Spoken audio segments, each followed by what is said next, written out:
স্বপ্ন অপরূপা গুহ। স্বপ্ন তো অনেক ছিল আমার, পূরণ হলো কই।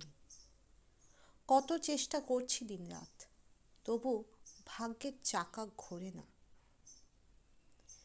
সবাইকে কত যত্ন করেছি, অথচ ঘর যে পর। সংসারে টাকা দিতে পারি না, তাই আমার কথাই চলে না। পাড়ায় যাদের চিনতাম না, তারাও বেশ চেনে আমায়। দেখলেই দৌড়ে আসে খোঁচা মেরে কথা বলার জন্য। বন্ধুরা যেন দেখেও দেখে না, বেশ হাসাহাসি চলে যে। একটা কাজ পেলে হয়তো ফিরে পেতাম সে লাবণ্য।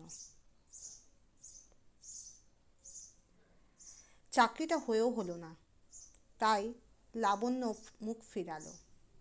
আজ 2 বছর কেটে গেল যে, একা আমি যেন যাযাবর। বেকার বলে হয়তো নেই কারোর চিন্তা ভাবনা খুব। একাকী এখানে ওখানে ঘুরি, কারো ওপর করি না নির্ভর। ধন্যবাদ।